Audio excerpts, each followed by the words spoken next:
Nous sommes sur YouTube et sur Facebook. Il vous suffira de taper Tsalak TV sur la barre de recherche et de liker.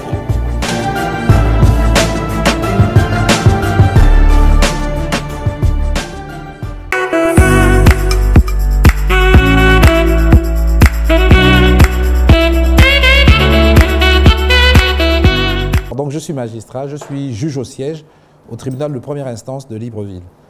Comme vous avez dû le constater, je suis donc l'auteur du guide pratique de la procédure pénale applicable en matière d'eau et forêt. J'ai essayé donc de façon objective d'expliquer en fait la procédure concernant le domaine des eaux et forêts.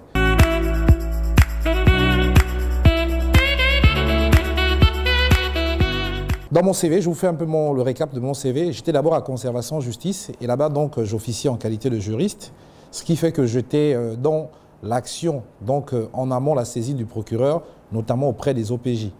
Donc à l'issue de cela, j'intègre la magistrature et je suis nommé substitut du procureur de la République et là donc je dirige l'enquête. Et aujourd'hui je suis juge au siège, vous comprenez que donc maintenant je juge le travail des OPJ, donc allant de l'enquête préliminaire, le procureur, et ça échoue aujourd'hui chez le juge.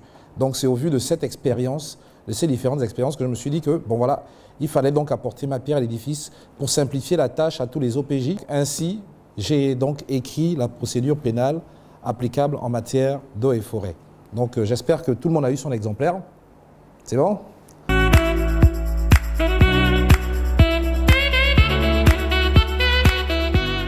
Pour commencer, retenons que la procédure va de l'enquête préliminaire à l'exécution du jugement. Ici, il n'est pas question de présenter le guide juridique, je vais vous présenter la procédure pénale. C'est-à-dire que dès qu'on a un cas, comment on fait pour amener justement les faits à jugement. Alors donc, cette présentation se divise en 7 parties. De l'objet de la procédure, grand A, de l'enquête préliminaire et ses subtilités, de la procédure extrajudiciaire, la transaction, de la mise en mouvement de l'action publique, du jugement, des voies de recours et de l'exécution du jugement. Alors donc, l'objet de la procédure consiste à savoir sur quoi porte la procédure pénale.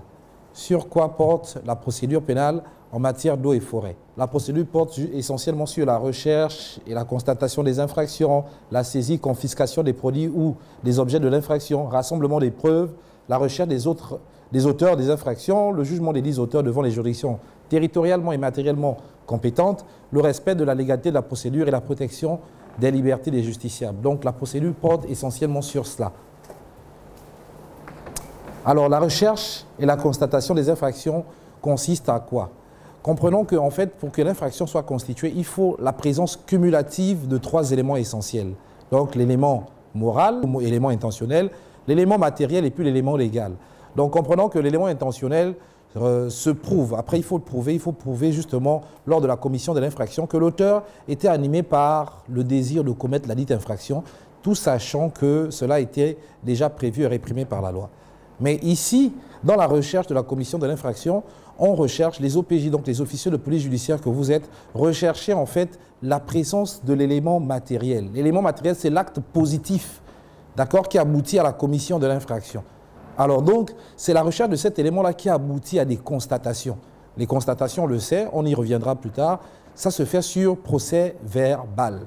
Alors, et ces dernières sont réalisées par les officiers de police judiciaire. C'est précisé parce qu'en fait, ici, il faut bien faire la différence entre l'agent de police judiciaire et l'officier de police judiciaire. L'officier de police judiciaire peut se faire assister par les éléments de police scientifique, etc., pour la reconstitution des faits, pour les analyses d'objets ou des substances sur les lieux de la commission de l'infraction. Mais les agents de police judiciaire vous assistent. Tant qu'ils n'ont pas prêté serment, ils ne doivent pas poser leur griffe sur les procès-verbaux. Pour la petite histoire, on a déjà eu des faits, des cas qui échouent devant le tribunal. L'avocat soulève l'exception justement d'incompétence de l'agent qui a constaté l'infraction. Il dit qu'il n'est pas officier de police judiciaire et sur le procès verbal donc du ministère des Eaux et Forêts, les mentions sont claires. Il y a une mention, il y a une partie, on dit bien date de lieu et prestation de serment. Alors, ce n'était pas mentionné parce que tout simplement, il n'était pas assermenté. La conséquence, c'était quoi? C'est que le juge, justement, a prononcé la nullité.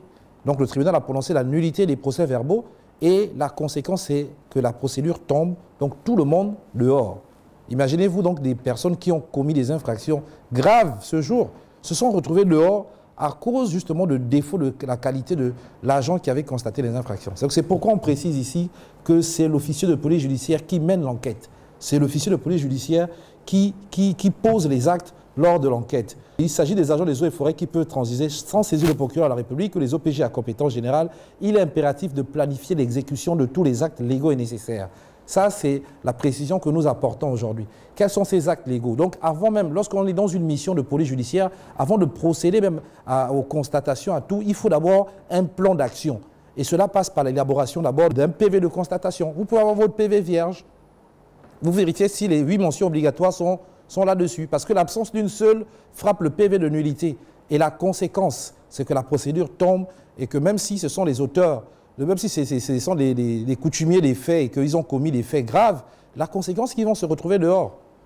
Ils vont se retrouver dehors. Vous voyez que et souvent, c'est mal interprété par les services de communication, les médias.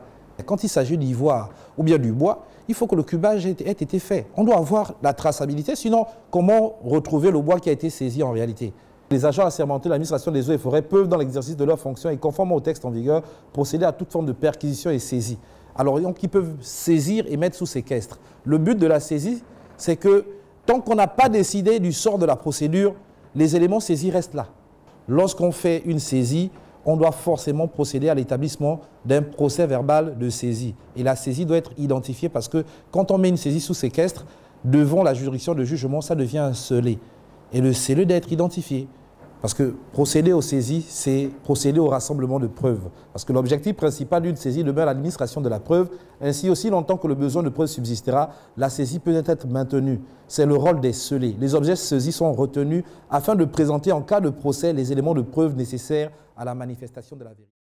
Aujourd'hui, une seule juridiction, donc en première instance, est compétente pour connaître des faits en matière d'eau et forêt. C'est la formation spécialisée donc, au tribunal de première instance de Libreville.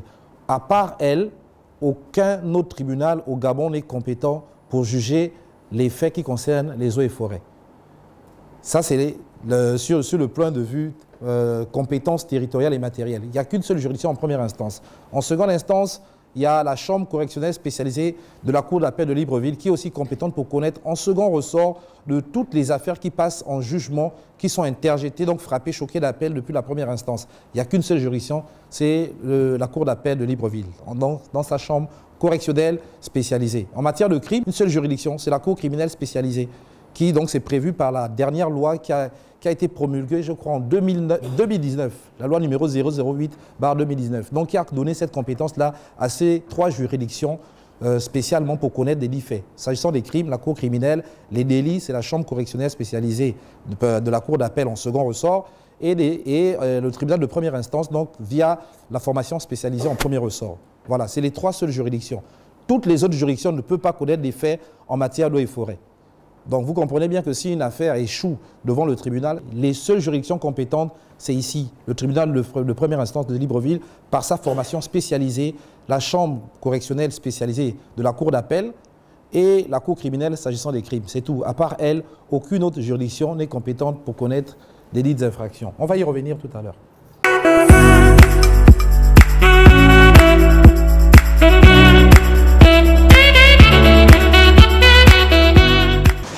D'abord le juge Dinga d'être venu. Il était très important d'avoir cette présentation. Nous avions, il y a plusieurs mois, suivi la sortie de l'ouvrage qui vient de présenter de manière générale. Et cet ouvrage avait été présenté un peu partout, mais sauf aux eaux et forêts. Nous parlions des eaux et forêts, la matière des eaux et forêts. Donc, ça nous a interpellés et puis on l'a invité à une réunion. Il a accepté de venir à la DGF. Nous avons insisté en disant, bon, nous aurions dû être les premiers à avoir un tel honneur. Donc, c'est ce qui a conduit par la suite à envisager comment on pouvait faire une telle présentation dans cette salle. Donc, nous avons par la suite écrit au ministre pour faire comprendre au ministre qu'il y avait cet ouvrage et que c'était de l'intérêt des eaux et forêts d'avoir en primeur. Le ministre a répondu favorablement. Et il y a eu une réunion avec le juge, avec le ministre. qui a reçu son ouvrage et il y a eu une discussion. Et le ministre a jugé qu'il était très important que l'agent des eaux et forêts ait accès non seulement à l'ouvrage mais aussi à une certaine sensibilisation par rapport à cet ouvrage. Donc c'est dans ce contexte qu'on s'est retrouvé ici aujourd'hui.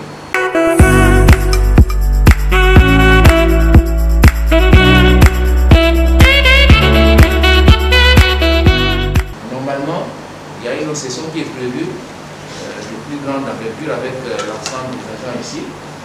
Vous avez eu une présentation de l'auteur et vous avez l'ouvrage.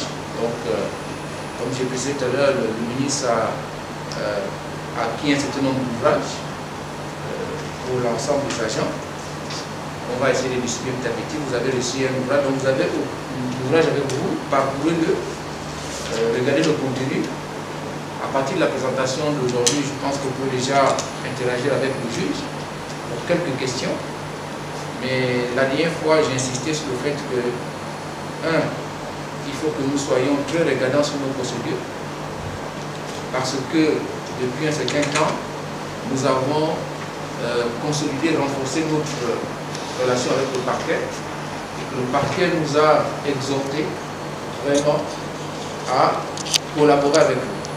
Avec cet ouvrage, nous sommes d'une certaine manière guidés pour éviter que nous soyons en train de prendre des décisions à notre niveau qui peuvent embarrasser la procédure par la suite. Les procédures qu'on mène, je peux vous garantir qu'aujourd'hui, on a pas mal de succès depuis qu'on travaille avec le procureur. Parce que dès qu'on engage une procédure, il est informé, il le suit de près. Même les enquêtes qu'on mène, les enquêtes préliminaires, généralement, on informe le procureur rapidement. Et il suit l'enquête en même temps que nous. Donc je pense que pour moi c'est très utile, cet ouvrage, et c'est très utile la présence. Je pense qu'on va devoir garder le juge peut-être encore pendant une année pour parcourir les provinces. Nous sommes en train d'envisager quelque chose comme ça pour que vraiment ce que vous avez reçu aujourd'hui, parce que vous n'allez pas être capable, vous, de transmettre tout ça. Donc, nous sommes en train d'envisager comment on va travailler avec le juge, déjà à l'occasion de plusieurs séances comme celle-ci en amphi, en auditorium, mais aussi peut-être sur le terrain, à l'occasion de certaines affaires. On se dit, lorsque vous avez une affaire à votre niveau, vous déclenchez, on peut travailler avec lui pour qu'il nous conseille, pour qu'il nous suive avec cette procédure-là qu'il a mis dans ce document.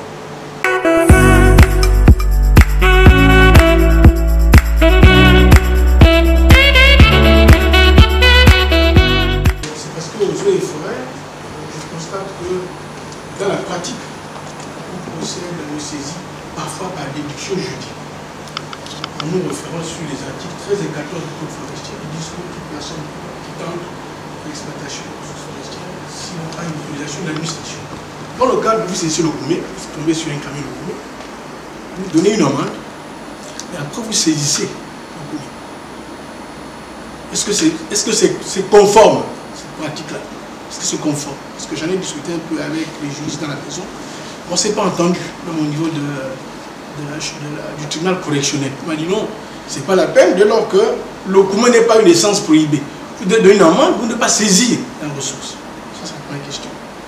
L'autre deuxième fait, c'est par rapport au recours, en ce qui concerne la révision, l'option de la révision. Parce que le droit aussi prévoit la prescription. À quel moment on doit faire la révision, étant entendu que la prescription existe? On sait que les délits sont, si vous voulez, il y a une typologie qui est faite. On se dit, bon, si c'est un vol, la prescription, au bout d'un an, vous n'êtes plus poursuivable. À quel moment on doit faire la révision sur le cas d'un vol, par exemple? On ne peut pas confisquer. La loi dit que lorsque vous décidez de procéder à la transaction, c'est que le ministère public ne sera plus saisi. L'action judiciaire, donc, n'est pas encore ouverte. D'accord? Les poursuites judiciaires ne sont pas ouvertes. À ce moment, vous décidez souverainement du sort des scellés. Je vous dis que vous allez toujours avoir la résistance avec le ministère public. Je suis magistrat et puis moi-même je sais que, même moi-même j'ai fait ça. Là où je vous appelais que non, monsieur l'agent, c'est comment là-bas, vous allez donner, d'accord? Mais la loi, moi, mon rôle aujourd'hui en tant que chercheur, auteur, je vous dis ce que la loi prévoit. La loi prévoit que quand vous transigez, en fait, le procureur de la République n'est pas saisi. Donc c'est vous qui décidez aussi souverainement du sort des scellés. Et maintenant, s'agissant de l'Okoumé, si l'auteur, ça a fait l'objet d'une exploitation sans titre, mais celui qui a coupé n'est pas propriétaire de l'essence de bois qu'il a coupé, à ce moment, vous pouvez infliger l'amende, d'abord pour la réparation du trouble à l'ordre public causé, mais ensuite, vous reprenez votre propriété, enfin votre produit, c'est votre objet, c'est l'objet de l'État, vous représentez l'État, il a coupé, il n'a pas de titre, il n'a rien. Vous, ce que vous allez infliger comme amende, vous lui infligez l'amende pour la réparation du préjudice causé. Et le préjudice, en fait, qu'il a causé, c'est pas, donc l'acte matériel, c'est pas la coupe du bois. Quand vous avez décidé de transiger, vous décidez souverainement du rôle des scellés. C'est l'Okoumé, ça n'a pas été coupé dans un permis forestier, ça a été coupé, même si c'est coupé dans un permis forestier, c'est coupé hors assiette ou quoi, donc ça fait l'objet d'une infraction. Maintenant, s'agissant de la révision. En fait, la révision est la voie de recours qui permet de passer outre le caractère définitif. Ça veut dire que même si vous êtes hors délai, la prescription est passée, les 2 ans sont passés, etc. D'accord, en fait, la loi est déjà définitive, la décision est déjà définitive. Mais cette voie de recours qui est encadrée par les dispositions que j'ai su évoquer, 583 de CPP et suivants, en tout cas je les ai bien mentionnés dans l'ouvrage, la révision, dès qu'elle est ouverte, elle passe outre le caractère définitif. Elle ne répond plus au délai, c'est-à-dire que la décision est d'accord et est devenue définitive, elle passe outre ce caractère définitif. Et elle revient devant la même juridiction de jugement. On rejuge les faits avec les éléments nouveaux que vous avez apportés.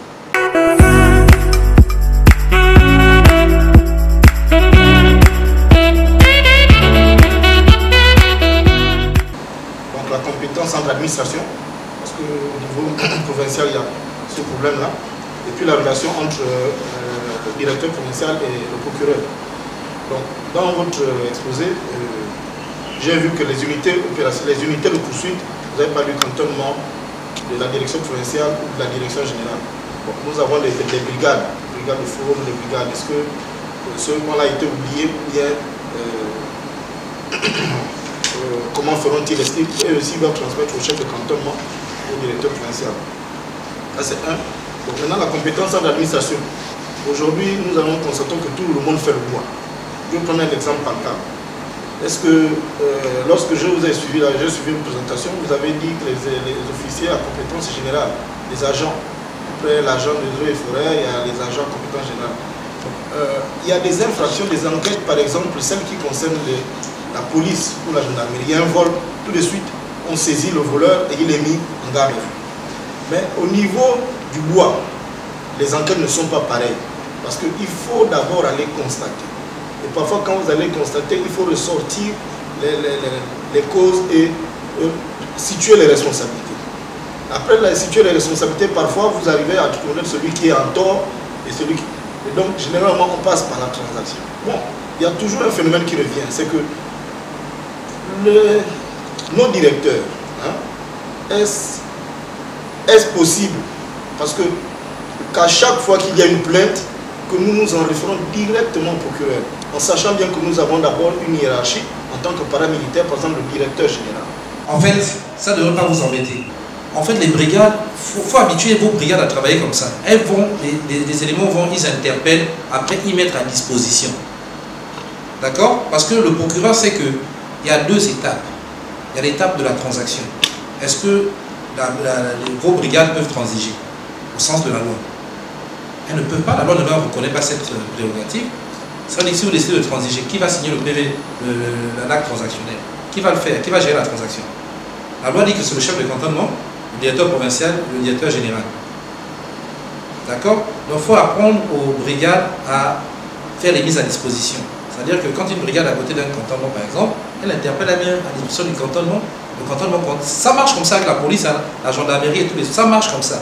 Donc vous aussi, c'est la même chose. Vous êtes des OPJ, des OPJ à compétences spéciales, mais vous avez les mêmes prérogatives. Le souci, mais moi-même je pense que vous avez des prérogatives plus étendues, parce que vous pouvez transiger, vous pouvez gérer votre affaire, alors que les autres ne peuvent pas.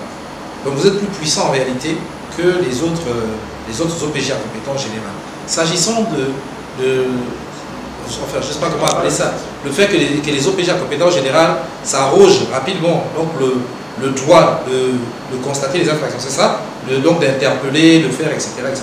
Ça là, c'est une question qui doit être réglée avec le procureur de la République. ça doit être réglé avec le procureur de la République. Parce que la loi est claire. Je n'ai pas dit que c'est moi qui ai écrit ça. Je dis que c'est un principe en droit qui dit que le spécial, donc la loi spéciale déroge à la loi générale, c'est clair. Le spécialiste est allé dans les détails. Il connaît avec détail, d'accord, les causes, les tenants, les aboutissants d'une affaire. Qui a dit que vous ne devez pas saisir le supérieur hiérarchique? On n'a jamais dit ça, pour ne pas attirer les mauvaises interprétations. C'est-à-dire que quand le procureur est saisi et que vous avez pris les décisions en consultant votre chef hiérarchique, vous êtes couvert. Donc le DG saura comment gérer ça. C'est ce que la loi dit. Ça, moi, là, ce n'est pas un truc qu'on invente, hein. C'est la loi qui dit ça. Donc ça ne devrait pas vous gêner, parce que vous avez saisi votre directeur général, mais attendez, c'est même, moi je pense que le devoir de loyauté voudrait qu'en face de tel cas, que vous saisissiez votre hiérarchie. Ça, c'est la loyauté qui impose.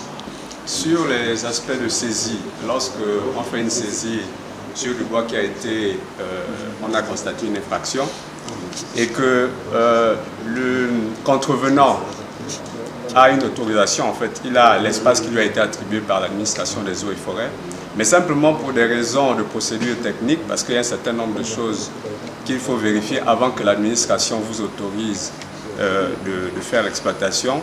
Donc l'espace vous est bien cédé, mais vous n'avez pas attendu l'autorisation de l'administration pour exploiter. Est-ce que la saisie, lorsqu'elle est effectuée dans ce cas, après la procédure peut être retrocédée au contrevenant, ou bien il faut que l'administration utilise, enfin, que l'administration fasse usage après la procédure pour que l'État rentre dans ses moyens? Moi je parle surtout des questions d'illicéité. Quelqu'un qui n'a pas de titre, il allait couper. Il n'a fait aucun effort, il n'est pas de bonne foi. Est-ce qu'on se comprend quand même? Là, il pose une action illégale. Le bon sens voudrait que vous agissez comme un bon juge.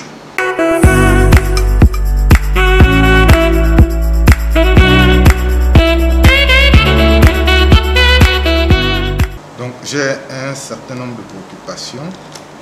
Il n'y a pas longtemps, nous avions entendu pour ce qui est de la compétence, puisque vous avez dit que ça relevait désormais du tribunal de première instance de Libreville dans sa partie spécialisée. Or, je constate encore qu'il y a des cas qui sont jugés au niveau du tribunal de l'OIM. Si j'ai bonne souvenance, c'est qu'il y a des gens qui ont arrêté avec le dépôt de panthère et qui ont été placés sous mandat de dépôt au niveau du tribunal de l'OIM. Donc j'aimerais savoir exactement, finalement, quand on dit c'est ici, on a encore à traiter de ces problèmes au niveau du LNTM, j'aimerais bien savoir. L'autre préoccupation, c'est au niveau de la transaction.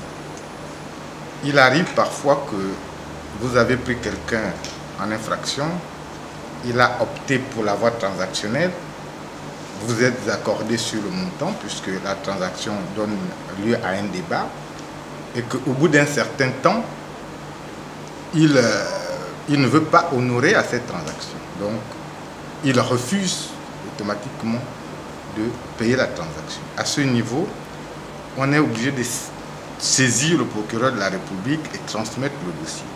La question que j'aimerais savoir, est-ce que quand on transmet le dossier à monsieur le procureur, après que quelqu'un ait refusé d'honorer à la transaction, sommes-nous obligés de demander le retour de ce qui a été décidé au niveau du tribunal?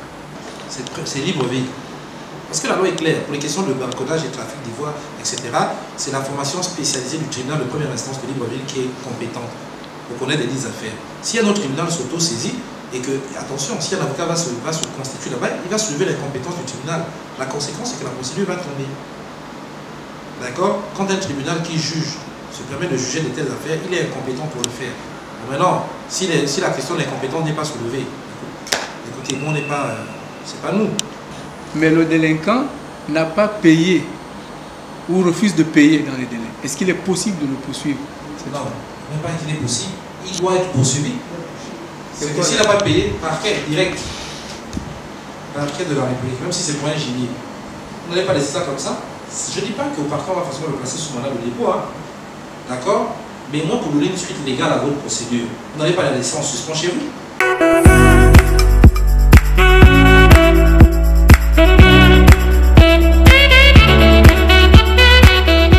Alors donc ce fut une expérience magnifique pour tous les participants.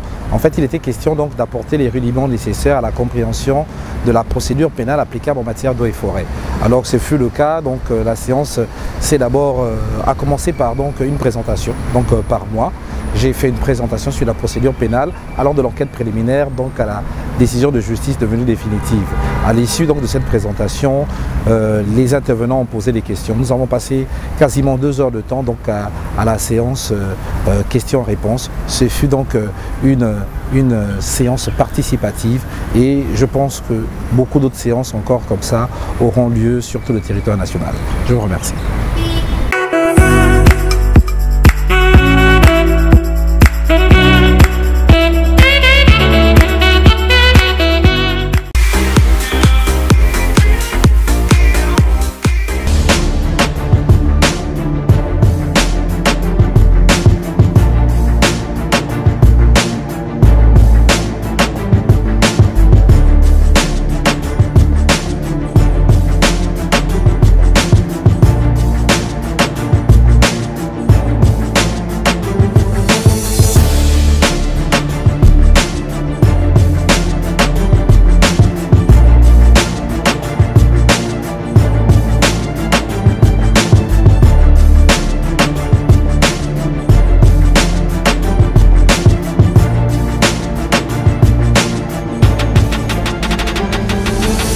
Nous sommes sur YouTube et sur Facebook.